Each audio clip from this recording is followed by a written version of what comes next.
রূপপুরের বালিশকাণ্ডের কথা আপনাদের নিশ্চয়ই মনে আছে। রূপপুর পারমাণবিক বিদ্যুৎ কেন্দ্র প্রকল্পে ৫,৯৫৭ টাকার বালিশ কেনা এবং ৭৬০ টাকায় খাটে তোলার বিল করা নিয়ে দেশ জুড়ে তোলপাড় শুরু হয়েছিল।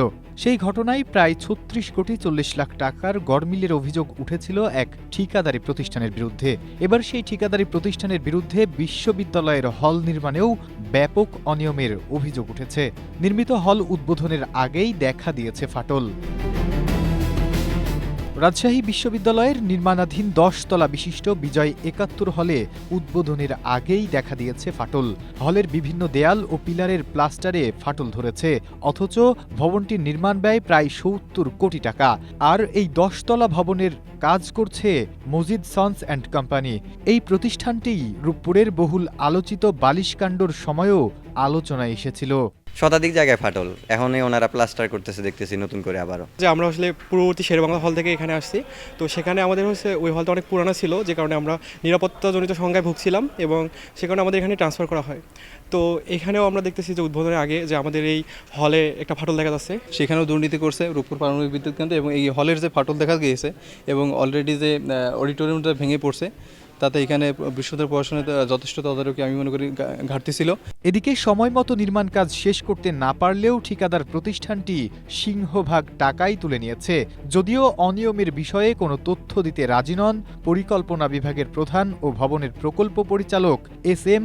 ওবায়দুল ইসলাম। আপনাদেরকে কোনো তথ্য দিতে আমাদের কোনো আপত্তি নেই, আপনারা সব পাবেন। আপনার বিশ্ববিদ্যালয়ের কাছে দিয়ে দেন, ওনারা আমাদের কাছে দিয়ে দেবে, আমরা সব দিয়ে দেবো। আমরা জবাব দিতে তো অসুবিধা নেই, জবাব দিয়ে দেবো। তবে ভারপ্রাপ্ত প্রধান প্রকৌশলী আবুল কালাম আজাদ বলেন, ঠিকাদার প্রতিষ্ঠানটিকে এখন পর্যন্ত পরিশোধ করা হয়েছে প্রায় ৬০ কোটি ৩০ লাখ টাকা। আর যে ফাটলগুলো দেখা দিয়েছে তা মূল কলমগুলোতে না হওয়ায় ভবনটি নিয়ে তেমন কোনো ঝুঁকি নেই। পাথরের ঢালাই, তার সাথে ইটের কাটনি, এটা যথাযথভাবে অনেক সময় এটা গ্যাপ থাকতে পারে, গ্যাপ হয়ে যেতে পারে, সেই কারণে এটার একটা ফাটল হতে পারে। তাদের মন্তব্য ছিল যে যেহেতু এটা মূল স্ট্রাকচারের কোনো ফাটল না, বিধায় এটা খুব ঝুঁকিপূর্ণ বলে তাদের কাছে মনে হয়নি।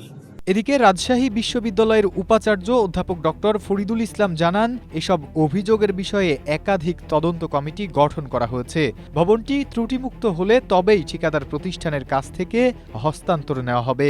আমরা পরবর্তী পদক্ষেপ নিতে যাচ্ছি এবং এর সঙ্গে সংশ্লিষ্ট যে ঠিকাদার প্রতিষ্ঠান তাকে আমরা শোকজ নোটিশ করব এবং তার ব্যাখ্যা চাইব যে কেন হয়েছে।